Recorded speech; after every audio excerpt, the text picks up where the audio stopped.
All right. We have a really awesome session planned for today. Let me tell you what we're going to be talking about in case you guys are here for the wrong workshop. Today, we're going to be talking about the pitfalls of safes and the impact of down rounds. Both kind of negative statements there. The reason I came up with this is we are in the middle of a challenging time in fundraising, and some of these questions have started coming up as people are trying to raise their first rounds of capital, follow-on rounds of capital, and these elements that founders don't seem to know keep coming up in conversation, which is why I decided to do a workshop on that and invited a friend to join, which I'll talk about in a second. Before we jump into the content, would love for people to just throw into the chat where you guys are joining from. What city are you in? I'm in Los Angeles. I was just in San Francisco 2 hours ago, but I spend most of my time in LA. So let's see it in the chat. Where are people coming from?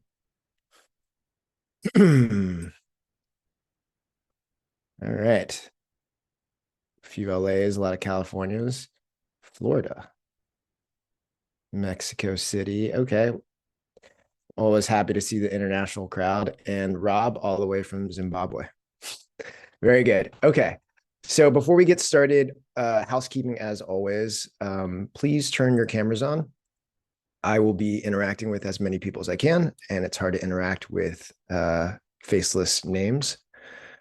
Remember that the Zoom chat is open. For these workshops, we find that the Zoom chat has been one of the best places to be interacting, meeting people, etc. And if anything we share in today's session is helpful for you, feel free to share it on social.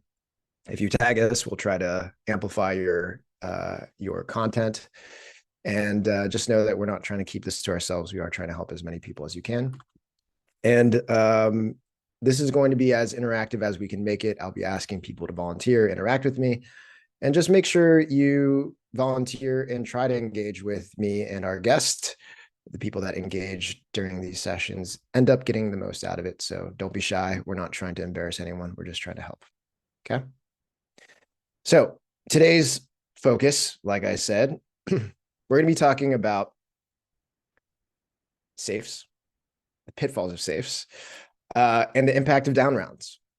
And when I thought about doing this myself, I was like, well, I bet you there are going to be a lot of questions that get asked, things that even I won't have the answer to. So I was looking for someone who could support me in this, someone that knows this space inside and out, someone who I'd met actually interacting on Twitter, talking about the ins and outs of safes and the pitfalls of safes about a year ago, actually. So I met my friend Michael Gorback on Twitter. We've since collaborated on a lot of content. He's been a great mentor to our fundraising program. And so we're excited to have Mike Gorback, partner at Hanson Bridgett, and the head of their startup practice here to engage with us around a little bit this content. So before we get into the content, I just wanted to come off screen share and say hi to Mike. Mike, you're in the Bay Area, is that right? There we go. Hey, Jason. Yeah, man. Good to see you. Bay Area. So I'm based out of San Francisco, but I actually live down in Carmel Valley in Monterey County. Got it. Good holiday? Yeah, it was nice, man. I didn't travel this year, so I got to stay off the roads and out of the airports. Yeah, I had a little snafu on my way up to San Francisco, which you saw. Before we get started, I did want to have an opportunity just for you to share kind of your quick background. Let's keep it at a minute. Tell everyone when you chime in. I think a lot of people will know my background when I start talking. When you start talking, I'm not sure people will know your background. So Sure. before we get into that, can you just share your background, maybe 30 seconds on Hanson Bridgett too? Yeah, absolutely. So I've been practicing law 20 years, almost all of that working with startup founders, which I assume most of you are if you're in this, in this session. And we do everything from initial formation of startup companies through venture financing and ultimately M&A and everything in between. So your tech transactions. Hanson Bridgett is a full service firm, so we've got labor and employment lawyers, we've got employee benefits, tax, intellectual property, real estate, basically everything that we need to support growing companies from the earliest stages through through the exit. Amazing. Okay. So when you speak, you have a little bit of experience and that you're going to be referencing, which is super helpful. And so we'll bring you back in during Q&A, and maybe I'll ask you a little bit about some of the pitfalls that you've seen yourself.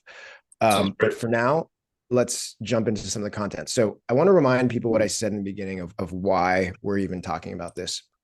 We're in a challenging time right now when it comes to accessing the capital markets. And while I think it's important at any stage or any market condition to understand the psychology behind fundraising and behind investing, especially the investor's mindset, it's even more important now when the decision to invest in your company becomes a little bit more challenging for investors. So where in the past, you might have been able to float through your understanding of what a SAFE was, or your understanding of why investors were hesitating around down rounds. Now, if you want to navigate these waters, I think you have to understand this way better than in the past, which is why we're going to jump into this. So I want to start with some of the basics, and I will do so at a high level, much less from a legal point of view. I'll rely on Michael to jump in and stop me if I say something completely off base, but I'm going to try to use lay terms as much as possible to give us all a baseline around what SAFEs are. Then we'll talk a little bit about, I want to quiz some of you to make sure that we understand what we're talking about. And then we'll talk about some of the pitfalls that I think we need to understand before opening it up to questions around SAFEs. So if you came here because you had some burning questions, start thinking about those, because in about 10-15 minutes, we'll open up the floor for some interactivity. Okay. So let's get back to it. So what is a SAFE? Maybe some of you didn't know that it's an acronym. So the acronym stands for a simple agreement for future equity. So I think what's helpful to understand in terms of SAFEs in general is, why does a SAFE even exist in the first place?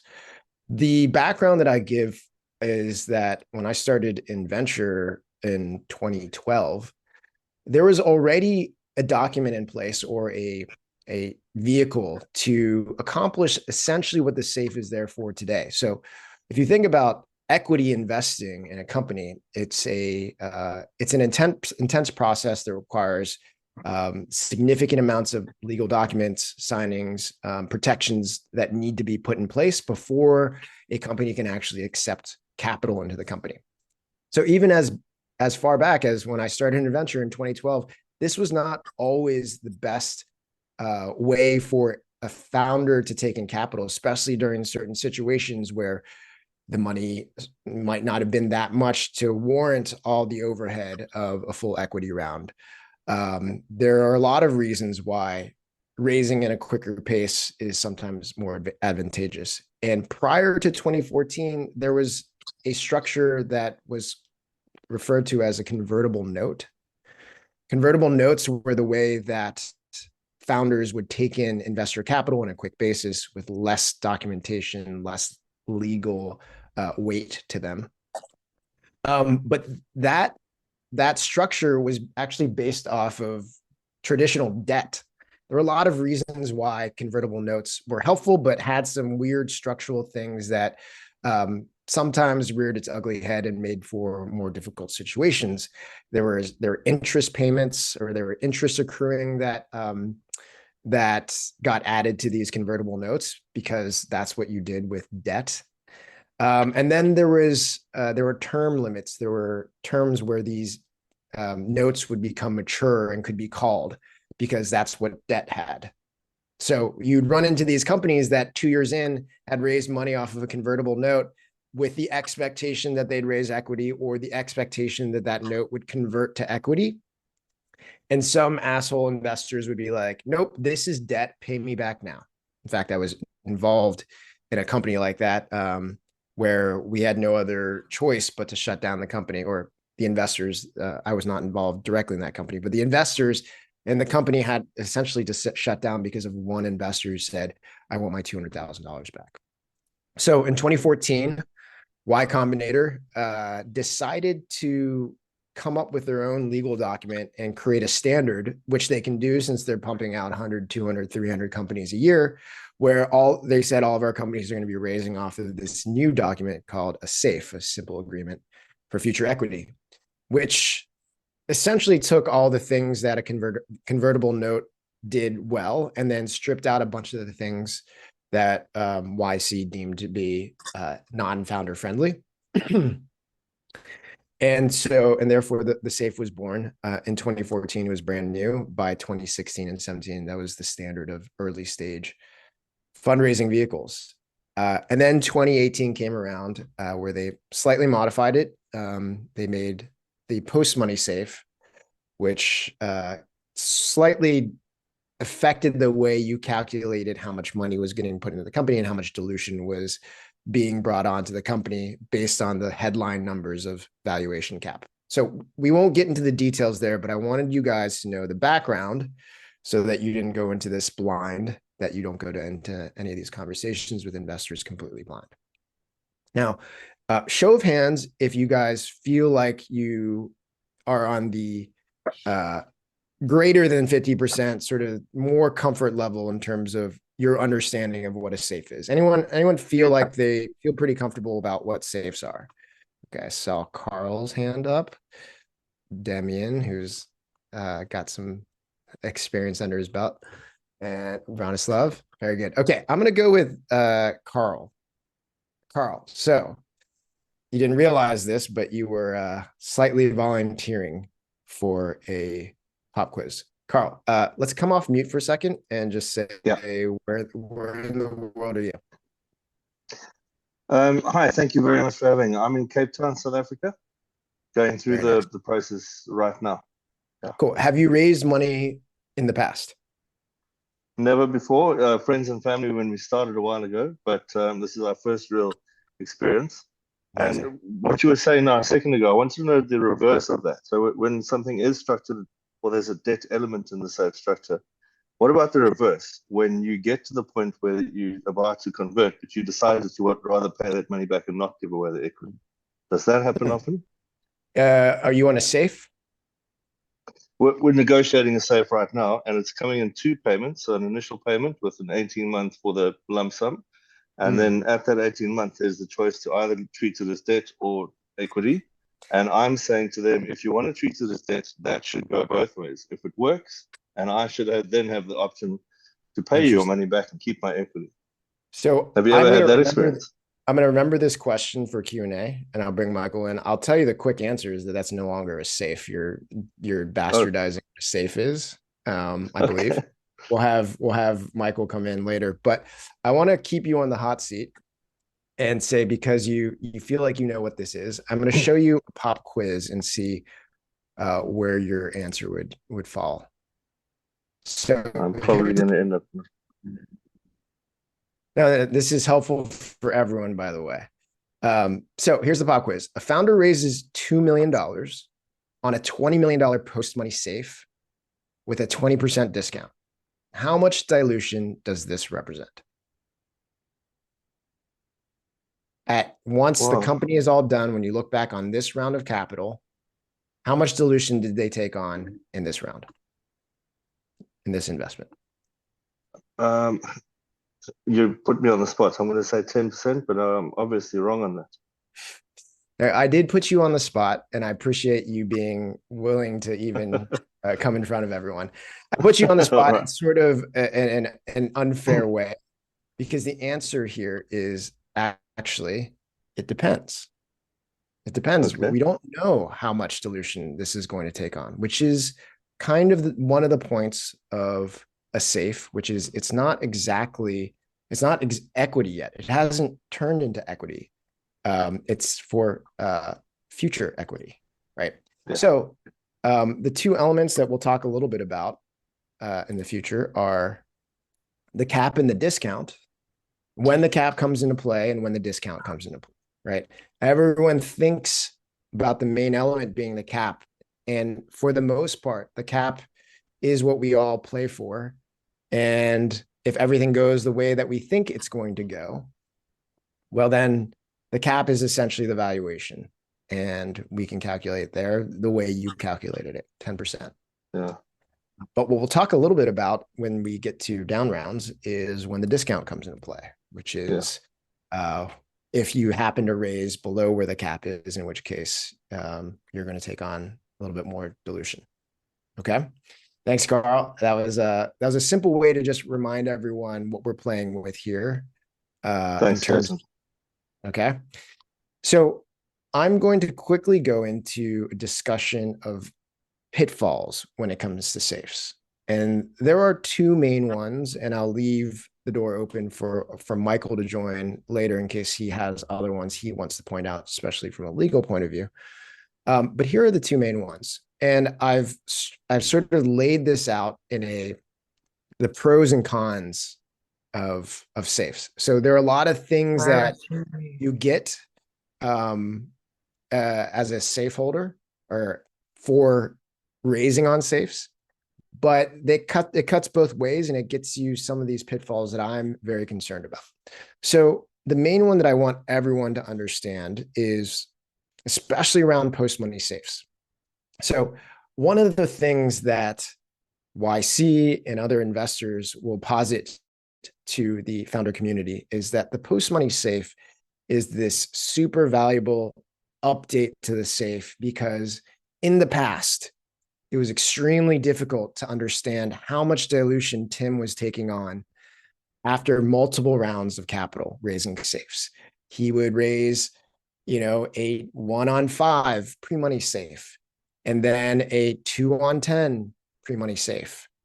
And afterwards, not really be certain how much dilution he had taken on because there's some math to be done.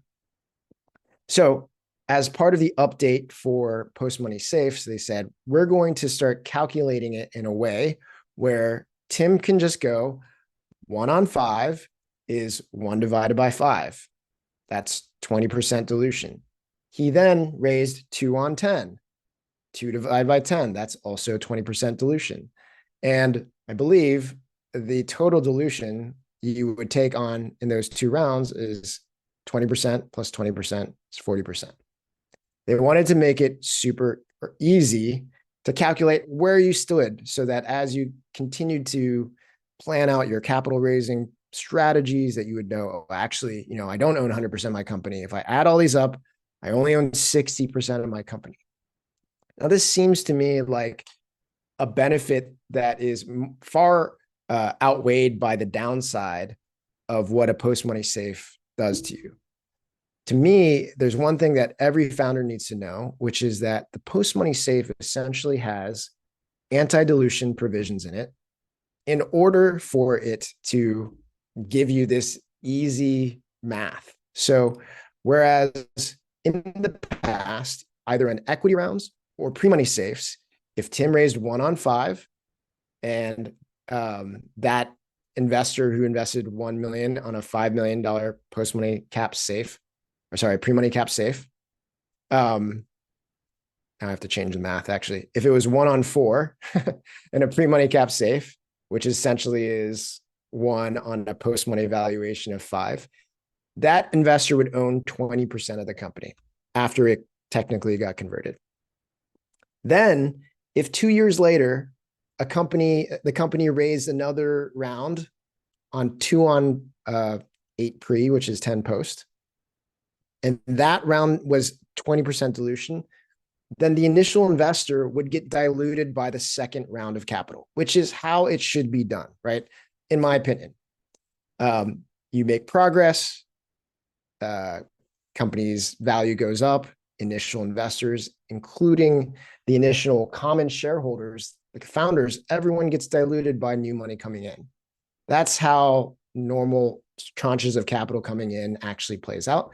But in a post-money cap safe world, every post-money cap safe stays anti-dilutive until an equity round gets raised. So if you keep raising more and more and more post-money cap safes after your initial post-money cap safes, you're essentially giving more and more shares to the early investors in your company. This is overly simplifying things, but the main thing that I want people to know in that first pitfall is you should not be blindly stacking safes just because it's quicker to set up. There's technically maybe less legal costs in order to set up, because you are essentially taking on more dilution than you need to if you were just to plan out your capital raising a little bit more sort of proactively, if you started thinking about raising equity rounds. So the main one I want people to understand is that there's more dilution associated with post-money cap safes than you might think. Okay. The second pitfall that I want to talk about before bringing Michael in case he has comments on this, is the idea of speed and flexibility versus support from investors. So yeah, I can actually point to myself as an example where when I raised capital for a company back in 2017, we raised everything off of safes. It was extremely fast. It was easy to bring different parties to invest in your company. And by doing so, there wasn't a common or easy way or an expected way to put a board together. It also made it easier to stitch together smaller tranches or smaller checks, a $250K check here, a $50K check here, $1 million check here. So when we got to our total round of capital, we didn't have anyone that actually had more than 50% of the company in there. And that's really great for the founder in a lot of ways, right? You do want to be able to sprint towards capital. You do want to be able to take on investors in a quick and flexible way. But there is a downside to all this. And a lot of companies are experiencing this right now, which is you think it's great that you could get to your full capital raise just by piecing together small checks. And by the way, no one can tell you what to do. You're in complete control of your company. And that might feel amazing in the beginning because you hear of these horror stories about founders getting kicked out by their boards, et cetera. But one of the things that everyone should understand is, for the most part, and because I used to be an investor, I see both sides. For the most part, investors are not there to just ruin your life and take your company away from you. Everyone is trying to build towards value. And what you really want is you want investors and people around the table who have a commitment to make this investment and this company successful. And a lot of times when you have these small checks written into a company, into a much larger round, these investors don't have nearly enough skin in the game to actually roll up their sleeves when things get difficult. This is happening right now. I have a front row seat at a number of these situations, unfortunately, where companies are doing okay, kind of in a scary situation with the market, and they need support from their investors. But no investor feels like they'll be losing that much by not formally walking away from the company, but not providing tons of support. Whereas the companies who have major lead investors, who have equity positions in the company, they feel, one, much closer to the company just based on sort of the legal documents that have been put in place. But two, they likely have way more capital invested in the company. And because of that, when they think about whether or not they should put more money into the company to help it through a difficult point in the fundraise or a difficult point in the company, they're much more likely to do so than a company who has than a firm that has a small check into a company and is just like, why throw bad money after or good money after bad? It's just a small position for us. We just wrote a small check into a safe. It's not a big deal. We're going to let this one play. We're not going to actually join this bridge round, or we're not going to actually support the company to get to the next round. So I'm going to pause right here and let you guys start formulating questions about safes. But I did want to see if Michael, did anything I said resonate with you or remind you of any stories from your experiences with safes? Yeah, absolutely. I wanted to touch on the dilution issue real quick because you mentioned the unfairness that can sort of result if the company builds for 2 years was the example you gave in between safe number one and safe number two. But it doesn't have to be like you don't need to see that 2 year difference to see how the dilution can be incredibly unfair to founders. I mean, here's an example, right? If a company goes out and raises, a first $1 million, I mean, let's use smaller numbers, right? Because we're talking about safes and it is likely to be smaller. But let's say a company raises, $100,000 on $1 million post so that the investor, raises 10%. The investor owns 10% after receiving that post money $100,000 safe on the $1 million post money valuation. You're not actually agreeing on a valuation of the company at that point. That's it's one of the reasons that you use a safe versus equity, but you are implying a $900,000 pre-money valuation in that case, right? Because you got your $900,000 plus the $100,000 safe equals the $1 million post-money valuation that you agreed to with the safe investor. But let's say that as part of that same financing, right? Or maybe it's like a week later or 2 weeks later, you go and find another investor who's willing to put in another $100,000 on the same terms, right? The same $1 million post-money valuation. Well, that investor now owns 10% as well, right? But the first investor still has their 10%. The second investor now gets a 10%. And so again, you're not actually agreeing on a valuation of the company, but you've now agreed basically on an implied valuation of $800,000 pre-money.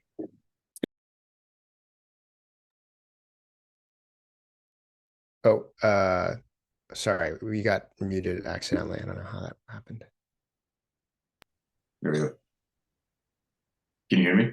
Yeah, I can now. Okay. So I'm just saying from the founder's perspective, it's sort of easy to see, like if the company was worth $900,000 last week on an implied valuation, why is it worth $800,000 now?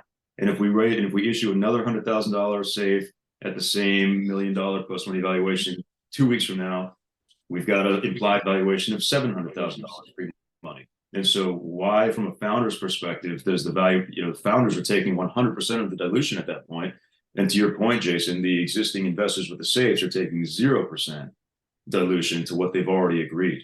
And so, you can, if you take that out to, higher valuations, raising $1 million safe at a $5 million post so that you've got a $4 million implied valuation, and then issuing another $1 million safe at the same $5 million post. So you've got a $3 million implied pre-money valuation. It just whittles away at the founder's stake in the company in a way that, is just inherently unfair, right? And you're trading all of that extra dilution just for the benefit of clarity and sort of seeing, making it easy for everybody to understand that math, right? Which I think was your point.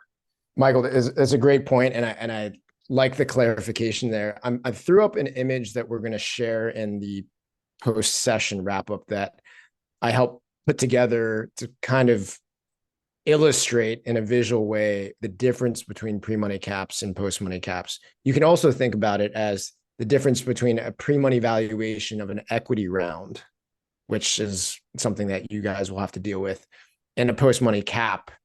And the way that I think it can be hard to follow along with my initial description, Michael's secondary description.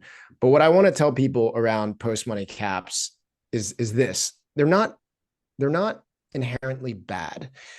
If you plan out your fundraise and you know that you're going to raise $2 million and you stick to your guns and you say, I'm going to raise $2 million, and then you come up with your post-money cap or your effective post-money valuation, and you don't raise a single dime over the $2 million, then that's great.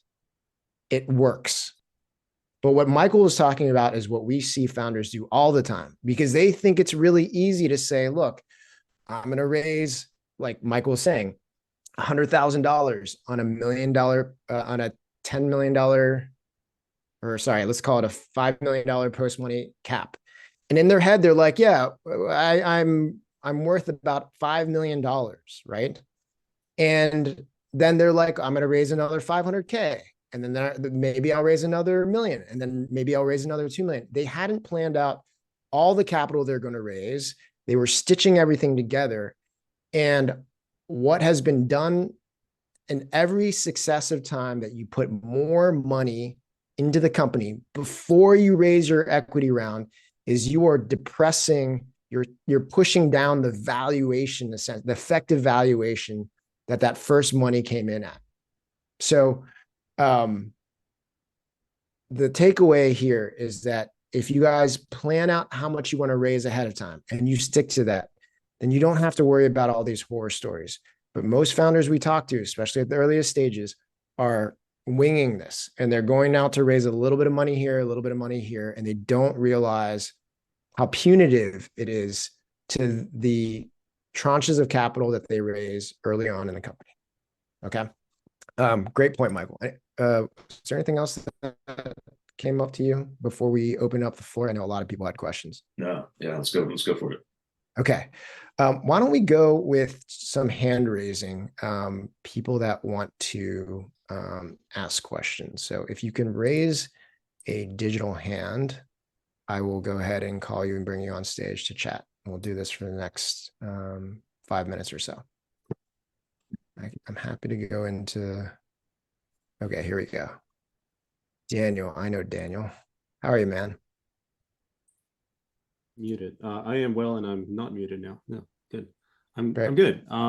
You may know we have raised nearly $1 million on post-money safes with a 35 million cap and a 15% discount.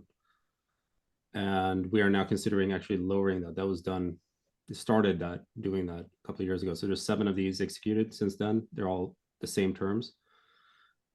And we're realizing in today's market, 35 might be working against us as a number where we are at and so on. And so we were considering voluntarily lowering that or trying to remove it. That met too much resistance that we don't want to deal with right now. So lowering it, the question is how much can we lower it without essentially triggering the nasty ratcheting anti-dilution, I guess, clauses, the down round situation, essentially, because the discount is a little dangerous, right? And then that's our main question now is like, where do we set the new cap at? And also, what's the floor of what we can raise in a price, the valuation of the next price round without, again, triggering anything that would be essentially a down round? So, Michael, let me give you context for this because I know a little bit more about Daniel's situation. I think this is very informative for everyone. So, Daniel, we don't even have to put real numbers around, but like Daniel raised $1 million plus $1 million or so at the height of the market ish, yep. And someone established a very high cap. And we'll talk a little bit about this in the second half, but even though functionally the cap doesn't make a difference, what I was telling Daniel is that the psychology of seeing the $35 million cap and then having to deal with that impacts the way investors will consider his round. So they'll ask, what was the last round done at? It was done at a 35 cap. And what I told him is that because that 35 probably isn't going to come into play anyways, that he should try to reset that cap at a lower number so that when he goes out, he can just say last round valuation. So I think Daniel's question is a little bit around, do you have any perspective around, I mean, when you say, Daniel, triggering the down round, you just mean triggering the discount, right? Yeah. So if the discount gets these people who are now going to hold a safe that has a lower cap, if the discount kicks in, if we do a price round, this is the next price round, which is coming up hopefully soon, we're going to make it happen in the early next year. There's going to be some valuation there. We don't think it's going to be anywhere near 35 million, right? Our last price round, which we have one of, was at 22.5 in 2021. So we were initially thinking, okay, do we just set the cap at 22.5 and call it a day? No, our securities attorney says, because like the discount would then give those safe holders a better price than the previous 2021 price round folks, right? And that would trigger the trigger the down round. This is great. I actually don't know the answer to this question. I assumed that it would only be the equity round following the safe round that we'd have to be concerned with, but apparently these other lawyers think else. Well, it would be, right? I mean, it's the equity round, it's the issuance of the stock in the equity round that would trigger the anti-dilution in the certificate for the last round. But in planning what safes to issue now, you have to kind of do that math, right? Exactly. I mean, Exactly. Like, if we issue the safe at a $27 million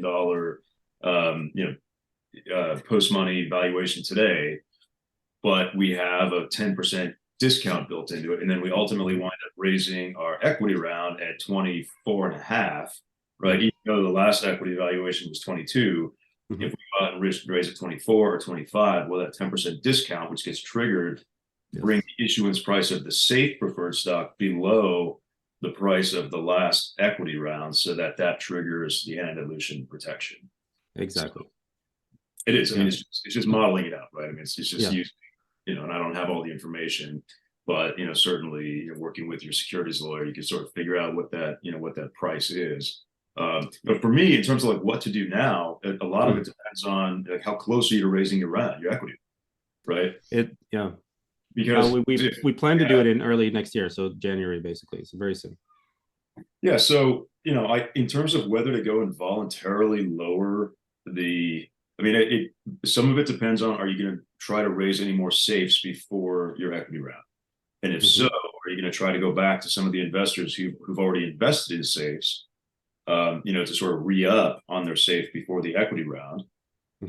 If not, if those safes are just done and outstanding and you're just full speed ahead on the equity round at this point, and you don't anticipate needing to go back to any of those current safe holders for participation in the equity round or to lead the equity round, then I see, unless they have like MFN clauses and you're going out and going to issue additional safes in the near term, that's going to trigger a automatic reduction of all of those caps. I don't see any reason really to have to go out and do it.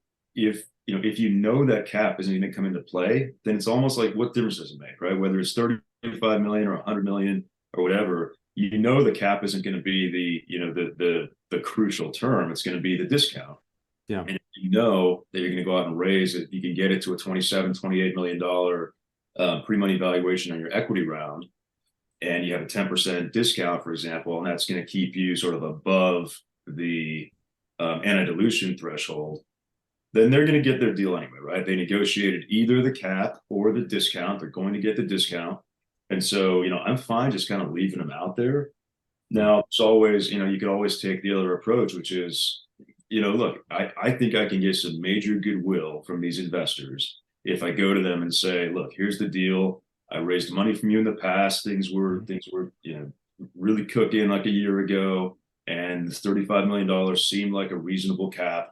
Thank you for putting your faith and trust in the company. We really appreciate it. Here's what I want to do for you. We're going out and raising right now. We think, unfortunately, the valuation is going to be, lower than 35 million. And that's okay, right? But we want to kind of, take it upon ourselves to go and lower your cap. I think you could get some decent goodwill out of them, right? And might even entice them to maybe throw in additional money into the equity round. That's already happening, by the way. Legally, but legally, I don't think you necessarily need to go and do that, right? It really comes down to like how you feel about your relationship with these investors. Are they the kind who have like written the check and have been pretty hands off, or are they like hounding you every week for like what's going on with the raise, what's going on with the valuation, what's going on with sales? And, do you feel like they need a lot more hand holding to sort of keep them feeling warm and fuzzy? And a lot of that just comes down to kind of you feeling it out as a founder. Yeah. Let me pause there, Daniel. I don't want to go too far down this rabbit hole because I want to try to generalize this for the rest of the group. But we can start up a sidebar conversation, maybe loop Michael in. And when we get to the down round scenario, Michael, thanks, Daniel, for your question. I'll tell you a little bit. I'll lean a little bit more into my belief around the psychology, which I think actually gives founders a reason to reprice some of these safes, even though technically and legally you don't need to do those things. I do think it impacts the way you go out to market. One other thing that I just wanted to address in some of the questions that went through here. I'm looking at our time. I want to make sure we talk about down rounds and then we'll open it up for everything. Sorry, Jason. Dustin asked, is it any different from raising 200K at 1 million in one safe round? So what I just wanted to clarify is if you raise, and I think you might be asking this, if you raise multiple safes at the same cap, would it be the same as raising one safe with all the amounts that were raised all together at the post-money cap valuation? Yes, that would be exactly the same. So if you raised 1 on 5 and then 1 on 5 and then 1 on 5, all post-money cap, that would be the same as raising 3 on 5. Okay. We'll get back to open questions and answers because I know a lot of people want to chime in here, but I did want to make sure that I talked a little bit about down rounds. Down round is a really, and Daniel kind of already started the conversation. So what we're going to do is talk about the idea of a down round. And I think this is actually pretty confusing because I'm not sure there is a definition that we can all agree on. Does anyone feel like they know what a down round is? Anyone want to like posit a description? Let's go with someone new, and I'm happy to cold call somebody if no one wants to volunteer. Let's see. I'm going to go with Kara. Kara, how are you? You seem to be leaning in. Kara, where in the world are you? I'm in Richmond, Virginia. No way. You know, I'm from Richmond, Virginia. I did not know that. Yeah. I went to Midlothian High School, if you know where that is. I do. Yeah. Yeah. Well, technically, I'm in Very good. Powhatan, so you might know Oh, where right. Powhatan is. Right down the street from me. Okay. Tell me what you think a down round is. I think of it when you have to raise on a lower valuation than previously. I think I get a little bit confused around in the scenario we were just talking about when you're using valuation caps on convertible notes and safes, but I would probably apply a lower cap to also mean a down round. Great. That was actually a very precise answer, and it leads directly into the thing that I find to be very confusing. So if you guys read these examples, I'll do it really quickly. Here are 3 different options. A founder raises an equity round at a $50 million valuation, then 14 months later raises another equity round at a $30 million valuation. Example 2 is a founder raises an equity round at a $50 million valuation, then 14 months later raises a safe at a $30 million valuation cap.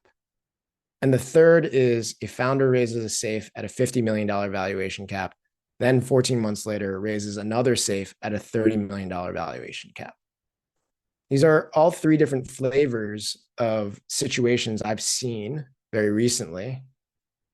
And it calls into question what we think a down round is. Well, in my opinion, they're all kind of similar, and I personally would call them all down rounds. I actually don't know if there's a legal definition of a down round per se, but to me, all of them fit in my head what a down round is, because down rounds are a problem because of the way they're perceived by investors. This is the main thing that I want to make sure people understand coming out of this, is understanding the psychology of a down round, so that if you have to manage this yourself, you understand what an investor is considering if they're thinking about how to invest in a company that would be a down round. Okay.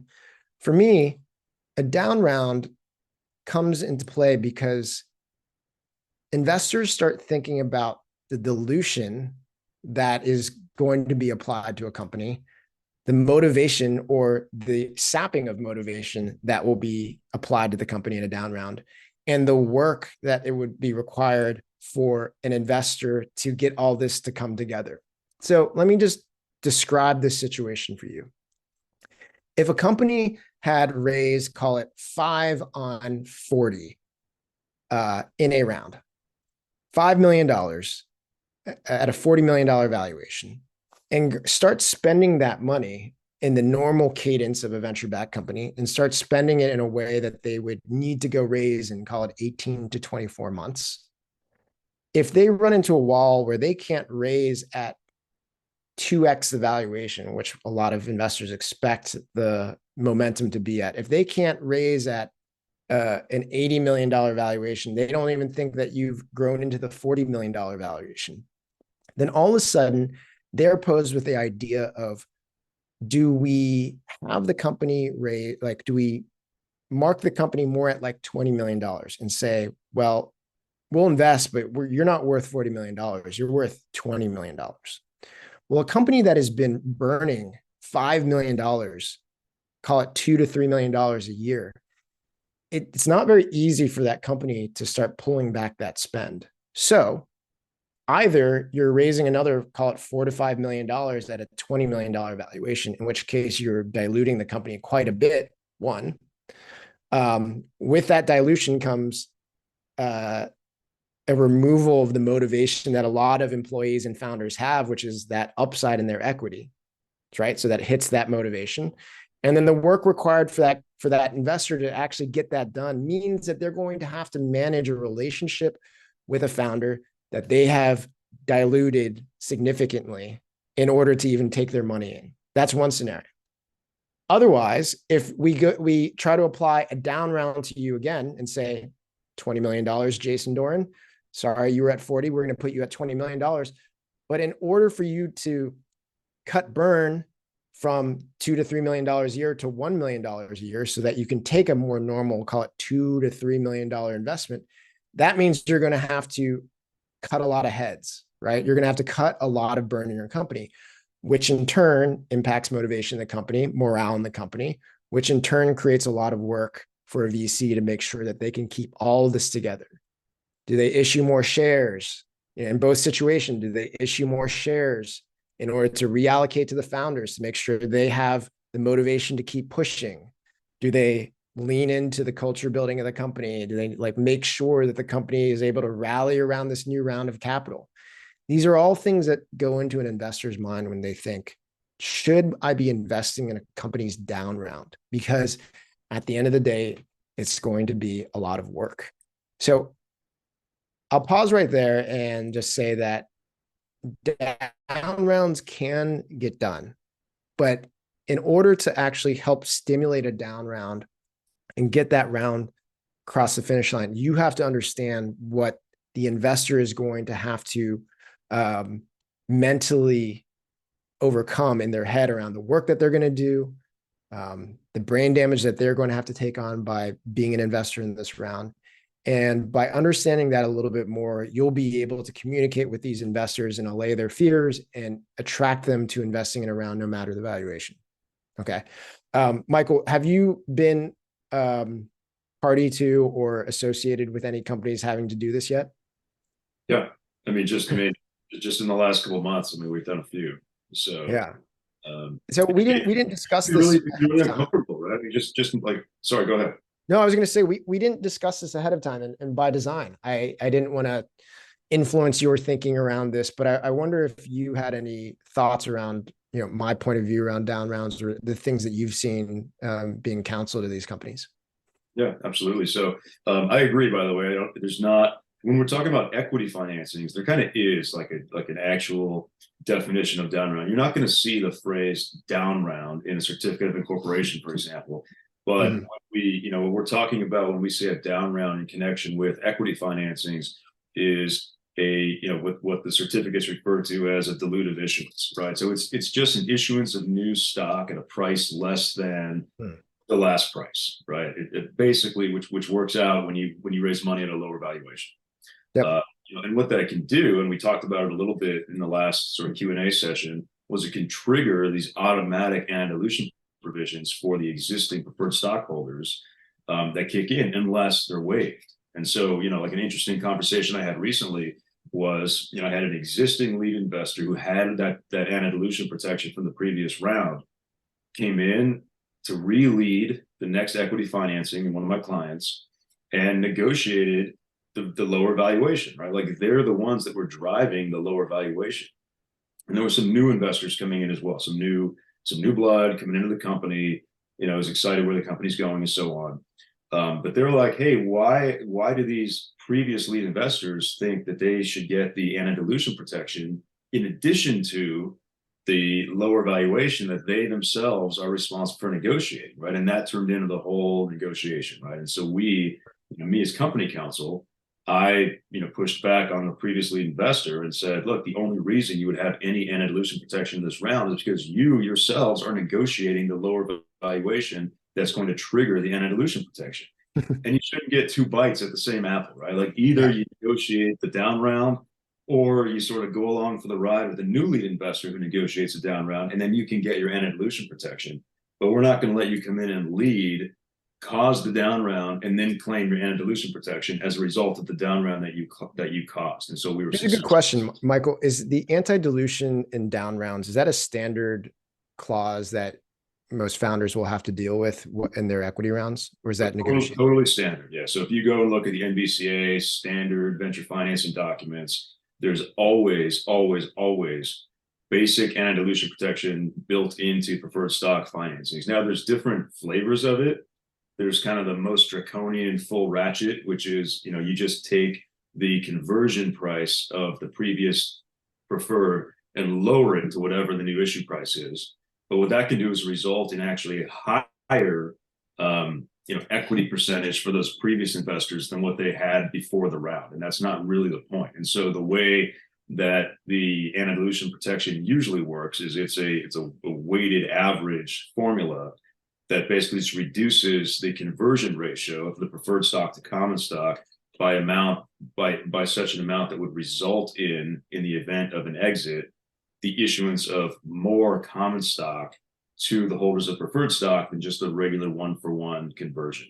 And in that way, they get to maintain, as a result of the down round anti-dilution protection, their equity percentage in the company, which is the point of the protection, right? Yeah, and I think a lot of founders don't realize this. So this one call out is that the down round is not just a really low valuation, a lower valuation that dilutes everyone. It also is sort of an additional kicker of dilution in that, like, you're making your existing preferred investors either fully whole or at least, weighted average partially whole in there.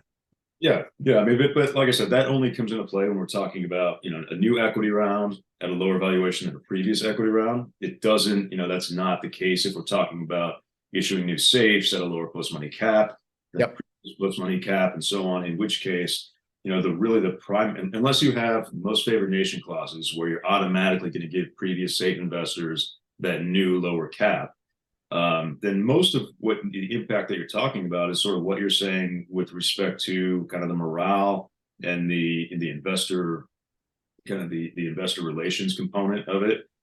Just really communicating both internally to your employees and your service providers, as well as externally to your investors and so on, where the company's going, because it's going to create all of these questions when you go out and have to start lowering your cap, right?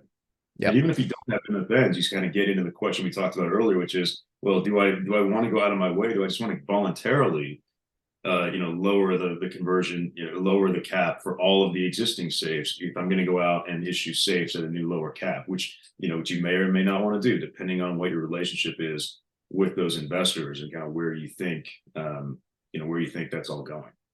Yeah. And just a reminder to everyone, we have this scheduled for 15 minutes past the hour.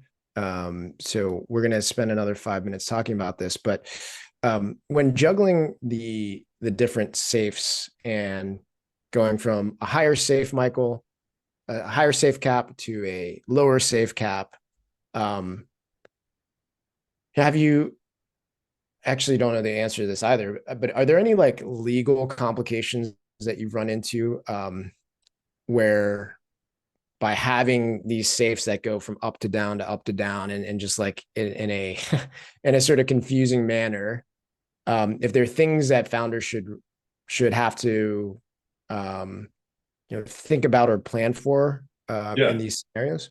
Yeah, I'm glad you raised that, because it's something founders totally have to watch out for, right? Because so in the old days when we talked about convertible notes, everybody got the same terms, right? There was one overarching convertible note purchase agreement. Everybody got the same form of note, which was either the cap or the discount.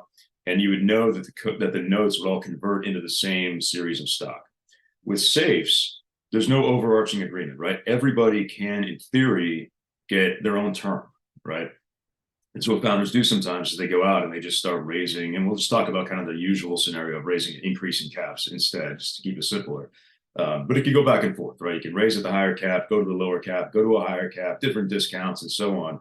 And what founders do is they say, you know, hey, just because I can take all these safes right off the YC website and just go out and give every investor, you know, a different set of terms, I'm going to go ahead and do that, right? Because maybe we think the company is worth 5 million this week, but we thought it was worth 4 million last week, and we think it'll be worth 7 million next week.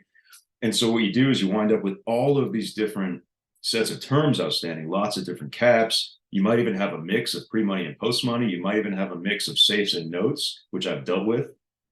And at the end of the day, when you go to finally raise your equity round and you're converting all of these safes and or notes into your equity, it can become a total clusterfuck. I mean, excuse my language, right? But it can be an absolute nightmare to convert all of your outstanding safes, because when you start talking, and by the way, and there's other organizations that have like their own form of safe, and they calculate the company capitalization totally differently, and you got to mix that all into. But what you need to know is that when the safes convert, they're all going to convert into their own series of preferred stock. We call it shadow preferred, which is basically the exact same as whatever the main series of preferred is that you're issuing, except that it has a different conversion price based on whatever that cap was, right? And that corresponds with the liquidation preference of the stock, so that basically each share of preferred stock that's issued has a liquidation preference equal to whatever the actual purchase price for that share was based on the cap.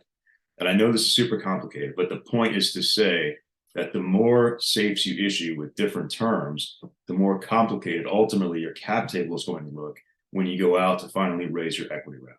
And it can take a lot of time and money, frankly, to work through exactly how that works, because it's difficult for like the CARTAs and, you know, the pulleys and so on to automate all of that, right? So even though a lot of your round can be modeled out through CARTA, converting all of those safes and notes on their appropriate terms is not always easy to do. And that's why you need your lawyer to sit down with Excel and spend lots of hours modeling it all out, and then agree with the lead investor's lawyer that everything's correct.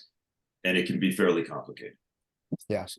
I think this goes back to one of the comments that I made early on, which is a lot of with safes, which a lot of people just felt like it was the easy thing that you could just get off of a website, and you shouldn't need to like do much more planning around what capital you raise. You could just get a 50K check here and then go 6 months later and do it again. This is the main takeaway from me with all of you all is, in general, founders need to be much more proactive around their planning process, around what they need capital for, what they're going to deploy it for, and can you communicate that to investors? That's like baseline. That's table stakes. But when it comes to how this impacts you later on, you should realize that not in just a strategy point of view should you understand what capital you raise, but when you start slapping together safes, unaware of what kind of dilution you're going to take on, unaware of what it does to your cap table and the complexity that it adds, you're really making your life way more difficult than it needs to be if you were just to take a couple steps back. Okay. What I'd like to do, Michael, is maybe rapid fire go through some of the questions that got asked earlier in the chat, which Paige has been kind enough to send to me. I'll call some of these people up, and then with remaining time, we'll do some more hand raising. Okay. Let's see. Darren had a good question. And none of this is going to be straightforward, right? There are always nuance to how you're going to interpret every situation. But Darren, let's see if we can find you. Darren, can you just like say something so your name can pop up? Darren asked, does it make sense to raise an equity round? Or I think it would be said this way. Does it make sense to raise his bridge round or his extension round as an equity round? Because our previous rounds were done on safes. Now, if you listen to me and Michael, you'd hear that, yeah, when you keep stacking safes, all you're doing is pushing down the effective pre-money valuation of every other safe you raised if they're all post-money. So by that logic, you would be like, oh, we should, the next thing we should do as an equity round. But there are scenarios where the speed and the lack of sort of documentation required is important, right? Like the whole point of a bridge round, an extension round, is that you need money quickly in order to be able to execute and get to your full fundraise. So my answer to you, Darren, I'm curious what Michael would say, is it depends, but I would say likely if it really is a bridge round and it's a small tranche, that you're going to have to, you should take that one on the chin and do it as a safe to do it quickly. But there might be an amount where it would make sense to do it maybe in an equity round. Michael, any quick thoughts there? Yeah, I think it's just backwards. I mean, honestly, right? Is safes are bridges to equity rounds historically. Now, obviously, companies are raising more and more and more on safes, especially in the post-money safe era, than historically they did, right? Like safes were never, certainly convertible notes and then safes were never intended to be standalone rounds. They were always thought of as, this is what a company can do quickly and cheaply before going to an equity round, which is going to be much more complicated, much more expensive. Right. And so, that's kind of how you view the safes and notes, right? Is they should be the preliminary step to an equity round. It just so happens that companies can raise more and more and more on post-money safes today because, investors are more comfortable knowing what percentage of the company they own when they buy the safes. But, unless you're raising enough money to make the cost of the equity round worth it, then, like by all means, continue raising on the safes, right? You just have to be aware of the downsides of stacking safes and like what it's going to look like with all the different valuations and so on. That's a great just clarification. I think that's an easy way to better understand this, is that, full rounds were never meant to be safes, right? Like maybe an angel round or pre-seed round that like quickly went into raising a full equity round after that. But the reason, Darren, you're even running into this is that, you raised your first rounds on safes, which is not like unusual. That happens all the time now, but that's why we're in the situation that we're in. I think that extension round will likely be done on a safe because that's what safes were intended for, as Michael said, and then you'll raise equity rounds after that. Jay had a good question, which is Jay Lane. Jay, if you could say something, if we want to bring you on stage. He asked, what happens if you raise money on a safe, like say 50K, and then you never raise anything more? What rights does the initial investor have? I'll let you go with that, Michael. Yeah, so it depends on what what happens with the company, right? Like if the company doesn't raise any more money because it doesn't have to, and it just is going to continue to go on and and generate revenue and ultimately become a successful company, then until there's an exit, the safe holder really has no rights to do anything, right? They just hold their safe. They don't have a right to force the conversion of equity. They don't have a right to dividends. They don't have a right to information. They just hold the safe indefinitely. And then ultimately, if the company exits, they get paid out according to the terms of the safe, right? Which would either be, you can get like a 2x, like a flat 2x payment on the amount of the safe, or you can get paid out with the percentage of the company that you would have held if you had converted at the post-money cap. And so, that's what you deal with if the company's successful. If the company's not successful, then traditionally the way it would work is that the safe will get paid out like debt before any payments to any outstanding equity. I've seen a new version of the safe that basically treats the safes as preferred equity, as the most senior preferred equity. So they get paid out sort of pari passu is the phrase. They get paid out at the same time and at the same terms as the most senior outstanding equity, as opposed to being paid out as debt. But in either way, that's if the company folds and there's any cash to pay out whatsoever. If there's nothing in the bank and the company is unsuccessful and closes its doors, then the safe holders, don't get anything back, right? Which is the same as equity holders, and frankly would be the same as debt holders in that case if there's nothing left to repay any of the outstanding debt. Awesome. Carl, maybe we bring Carl back on stage, because now I remember I said he would get to ask his question. Carl, you still there? Carl, I think it was Carl. Carl had asked that there was like a negotiation for his safe to be treated as debt, and where at some point the debt holder or the holder could be asked to be repaid. And then he said, if that's in place, then I want to be able to pay back the debt whenever and just at certain interest rates. At that point, we're talking about a completely bastardized document, I think. How much have you seen people try to modify the safe and then turn it into something like completely different? And what's your perspective on that? Yeah, very little. I mean, and that's not the point of the safe, right? I mean, the Yeah. point about these safe investors and convertible note investors is they're not investing. I mean, almost without exception, right? They're not investing just to get a return of their capital. And in the case of convertible note holders where there's interest, they're not investing to earn 4% or 5%. Like there's much safer ways to go out and earn 4%, 5% on your investment than investing in startups, right? So that's not really anybody's intention. What convertible note investors and safe investors want to do is be equity holders in your company. Yeah. And so if it was that easy just to say like, hey, if things are looking really good, I just want to pay you back and like move forward. Yeah. And that takes all the incentive away from them, right? Like they don't, because they're not there just to get paid back. And it's a big waste of their time and opportunity cost to be in the deal if you can just pay them back and move forward without letting them convert to equity at some point, because that's why they're there, right? Yeah. Michael, this is a great call out, and this is the right answer. It's funny. Carl was asking this question about, oh, should I modify a safe to do this? And can I modify a safe to do that X, Y, and Z? I fell into the trap of trying to answer it technically. The right answer is that if you are dealing with an investor who says they want to invest in a safe and then puts all these additional terms on it, it's not an investor that understands what it means to be investing in an early stage company. I think that's probably the right answer. It's like, same way as I told you this story about an investor 10 years ago who was in a convertible note and used some of the provisions in the convertible note to call the money back. That's not the spirit. That was not the spirit of the convertible note. That's not the spirit of the safe.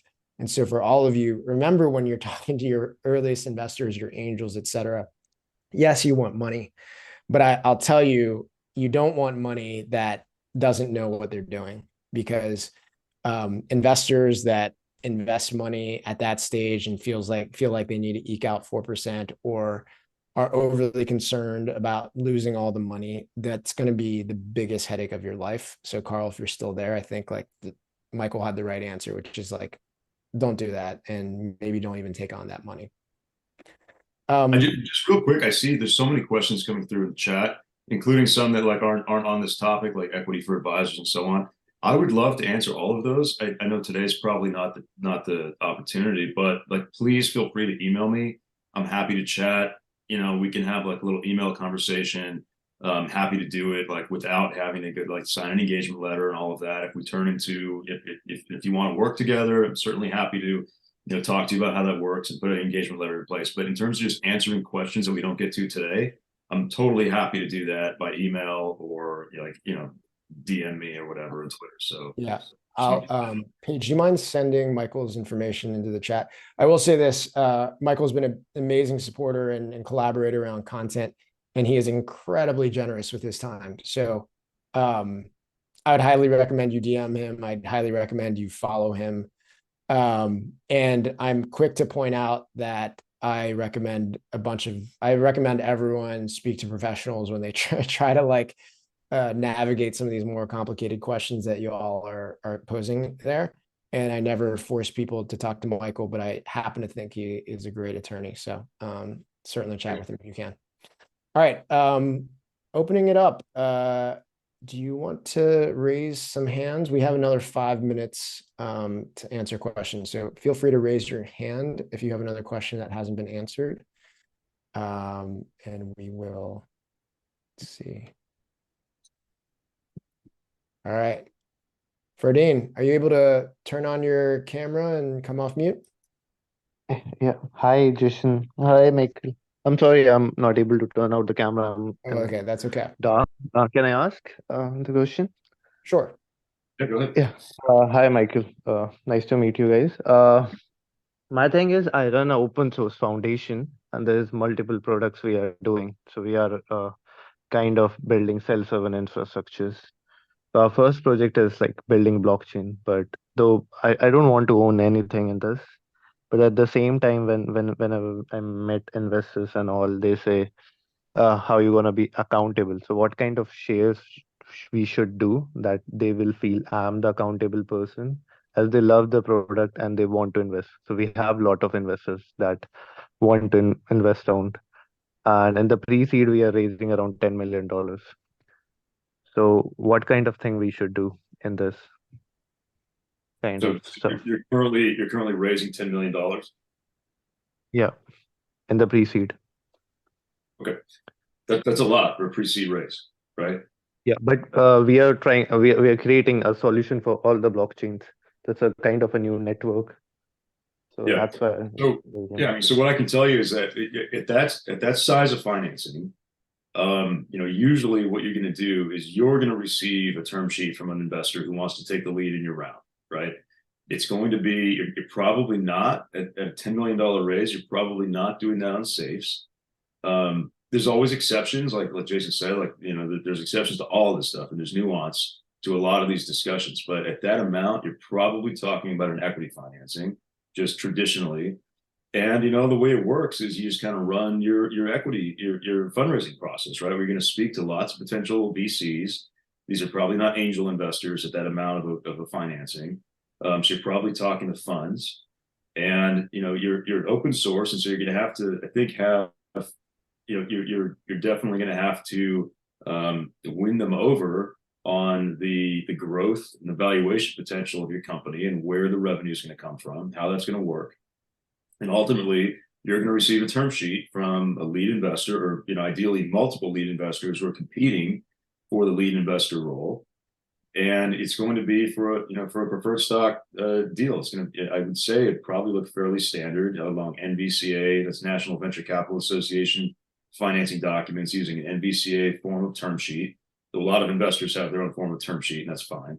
But it'll probably look fairly traditional at that point. And whether you still call it pre-seed or Series Seed, or even as like Series A, a lot of that is stylistic. Some of it comes down to kind of what your metrics are, but the documents will probably look fairly traditional. It'll probably be a fairly traditional preferred stock financing at those numbers. Awesome. Thanks. Just a second. Can I say something? Sorry, I have to jump around a little bit. Yeah, Ferdinand, I'd like to connect you directly. I know you're doing something very unusual, or with 0% ownership in Web3, so it'll be harder for us to manage live on this call, but let's connect later.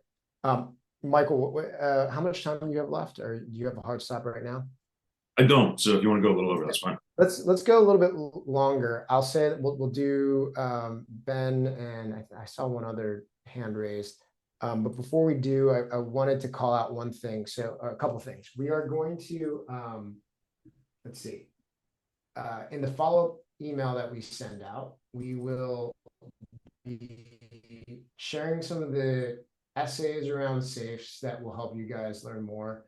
I'm going to send a couple of these illustrations alongside of it, so you can kind of understand when discounts come to play, when valuation caps come to play. That's really basic.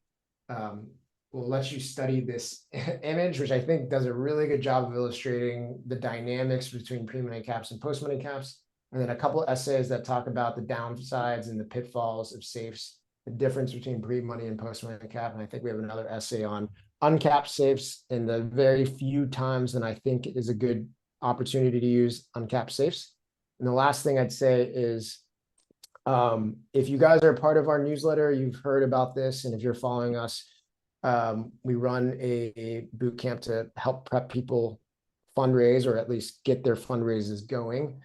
Michael supports us in that. We never discount this or have any deals, but we've been convinced to do it for Black Friday. That's going to end at midnight tonight with Cyber Monday. So we're going to include the offer in our follow-up email. I just want you guys to be aware of that, but check out fundraisewithconfidence.com to understand more of what we're doing there. Okay. Let's go back to the questions and answers. Benjamin, how are you, man? Hey, Jason, good to see you. Hope you had a good holiday. And Michael, for giving us your time and insight here. This is a question actually for both of you guys. You mentioned something earlier that was interesting around the perception of a down round versus the tactical impact of a down round. I know that in the fundraising game and kind of the venture scale game, so much has been attributed to speed, even if it's not absolutely necessary. While there's been a bit of a shift to building businesses with more sustainable unit economics and sort of getting away from a growth at all costs mentality, one could argue that you could raise longer on safes and stack safes instead of just go the VC route and raise, money for venture scale and then hit venture when you've hit certain types of business milestones. A question that I have though is, if you're able to sustain a longer growth cycle because you're raising responsibly with safes instead of trying to navigate a tumultuous VC market that is what it is today, waiting for a little bit of a recovery, how does that impact VC perception? Is that a responsible approach from a founder? Is that hey, you're growing too slowly, even though that was intentional during this time, so that you can sort of mitigate exposure to prospective down rounds and other challenges? Like, I'm just wondering strategically how you are seeing founders do that and what your advice might be around. I don't know if that question makes sense. I hope it does, but I'm happy to elaborate further. Yeah, I have a quick response to that. So I think you're blending a few things that are important to understand here.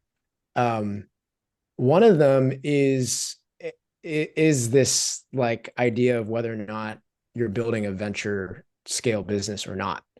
And because you started off being like, well, I could keep raising on safes and building business and trying to decide whether or not like venture makes sense for us. And it's a little bit of it's a challenging thing. Like, if you can keep finding investors that don't care about venture scale, they're just angels, they just, want to back you and like keep putting in money, that's great. And then if really your mindset is, do I want to build a venture scale business, or do I want to keep building a massive business? And then I have to make the decision. And then if I make the decision, I'll talk to VCs. You can do that, but just know that that's going to be the perception from VCs as well. They need to understand, like, is this a guy that does want to build a company that could produce 100x return? And they'll look at everything you did and actually try to decide, well, was this somebody who's actually wants to do this?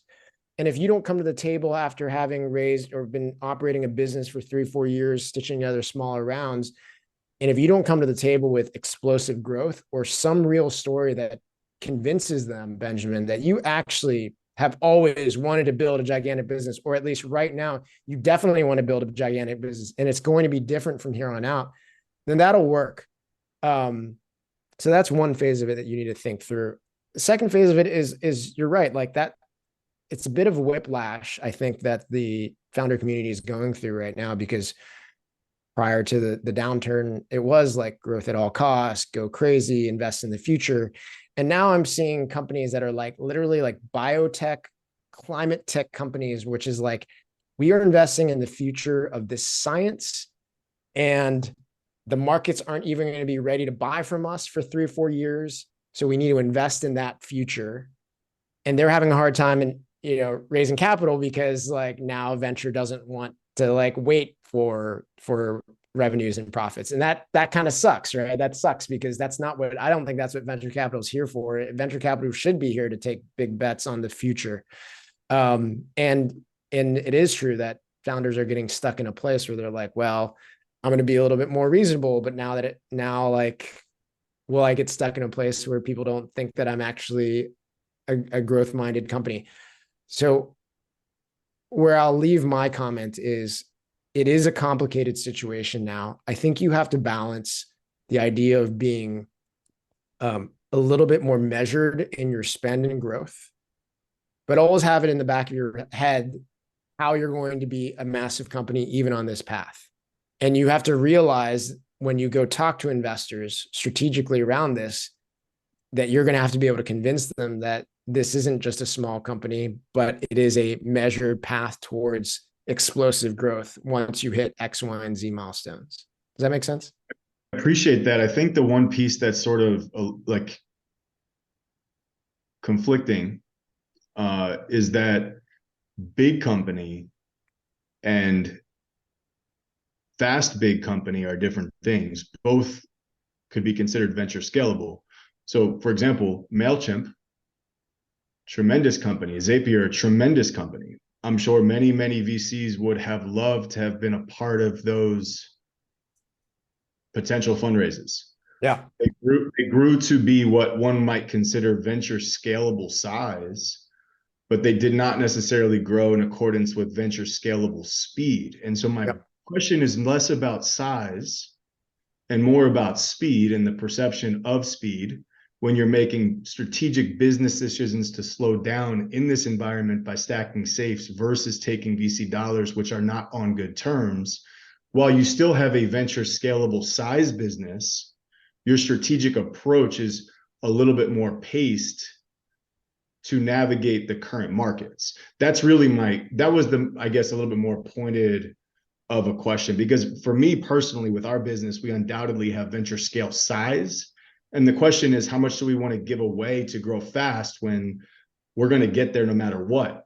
Yeah. So on that point, I think it's a question of whether or not, so like, I think for me, the speed thing is a little bit about like, will you be able to be the company that soaks up takes in the oxygen of the air in the room? Like, I think the growth of MailChimp over all that long period of time, even Zapier, like,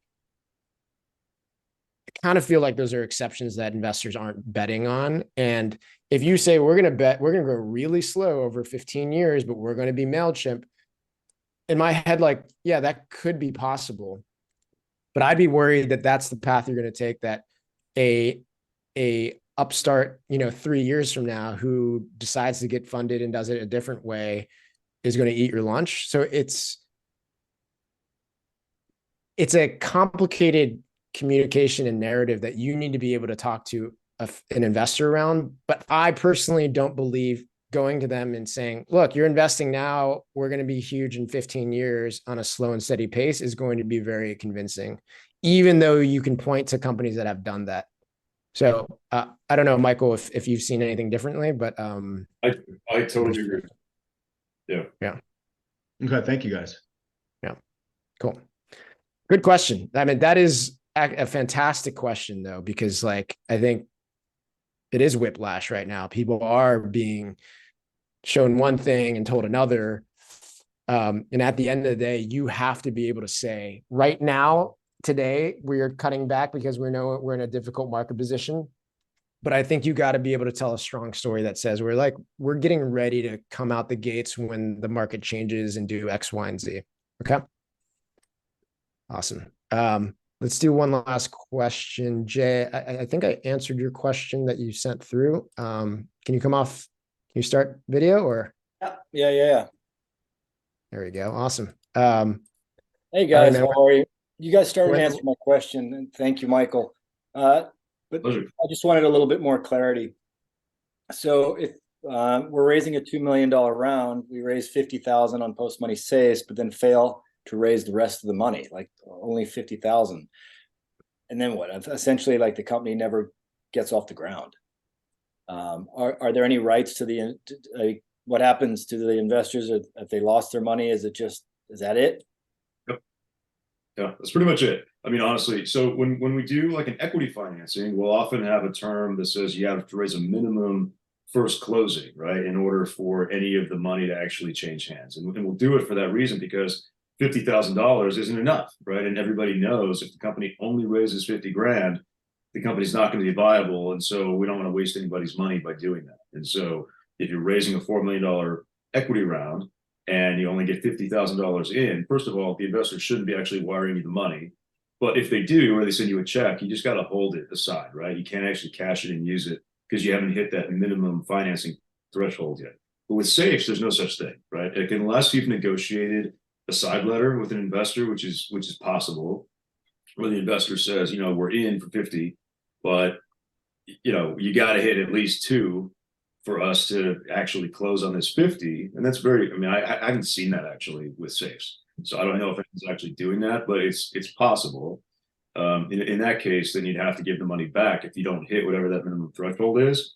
But that's not a standard safe term. And if you're just using standard safes and the investors have wired you 50 grand and you're not able to raise anything else, and ultimately the company, you decide to shut the doors, then if you've got the 50 grand, you can give it back, right? But if you've spent the $50,000, then there's nothing left to give back to the investors. They have no rights to, reclaim it.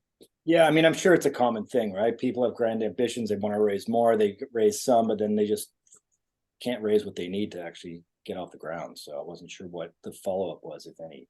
Yeah. That's why, savvy investors usually aren't the first ones. They don't want to write that first $50,000 check until they know who else you've got lined up for the round.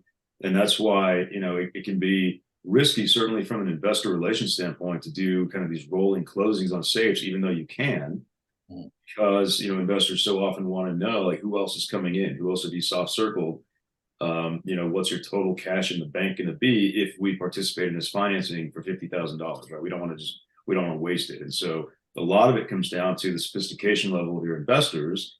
And that is, and I think Jason alluded to this earlier, I think that's maybe one of the downsides of safes as well, is because they're so accessible and they're so easy to use, and they often get executed without any legal review whatsoever. They have the tendency to bring in less sophisticated investors, who aren't necessarily going to ask those questions like, are you raising anything else besides our 50 grand? Who else is coming in? And so that's just, one of the downsides that I think also balances out kind of the ease and speed of using safes to raise money. Right. But there are protections in place then for the founder, right? So that it's not like the investor can request their money back. They cannot. No. The founder is not responsible for the $50,000 at all. Yep. I would be remiss if I didn't do this for Paige and just say Paige runs our community, and she would probably call it the fact that Michael is a mentor in our community, and we run very specific study halls and workshops with Michael in our small community. So it's another pitch for joining our community. Last question, Jason, we'll end with you. Jason Doran, how are you, man? Part of our community. Hey, buddy. Thanks a lot, Michael, for doing this. Thanks, Jason, for this. We're right in the middle of hopefully raising our round, our first fundraising, first capital into the company.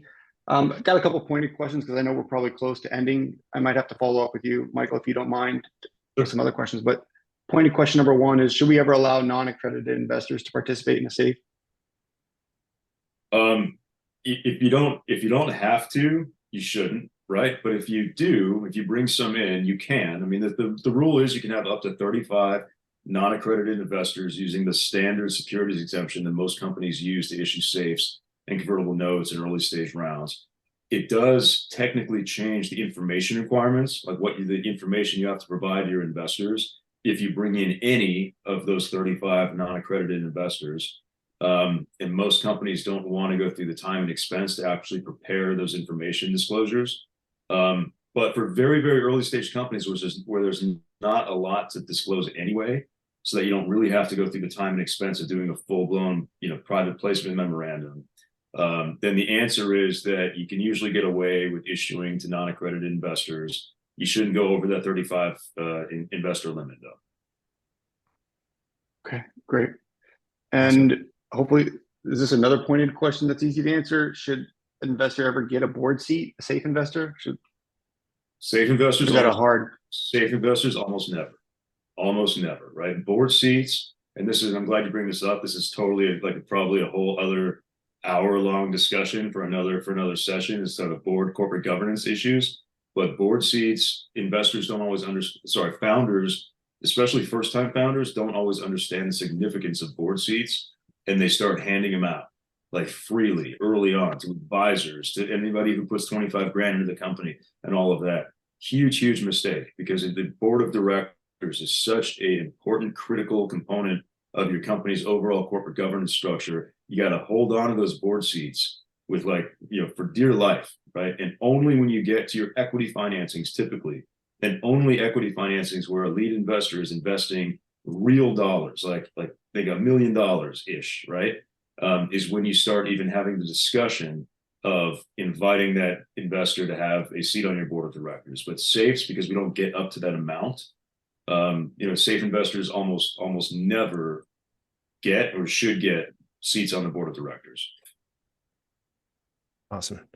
Great pointed questions, great pointed answers. Michael, thanks for doing this with us. Jason, thanks for that question.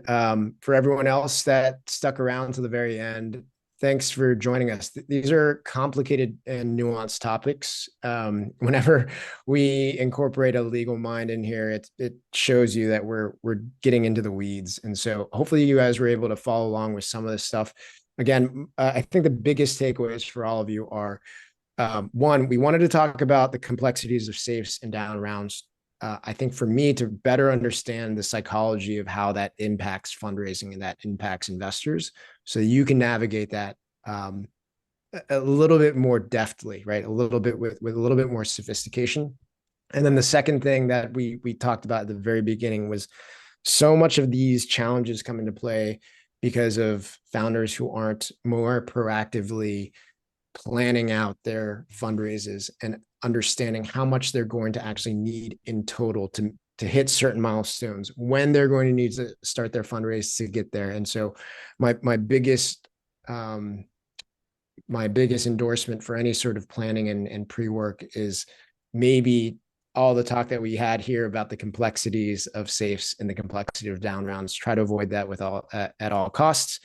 We have a few other free workshops coming up in the next few weeks before the end of 2023.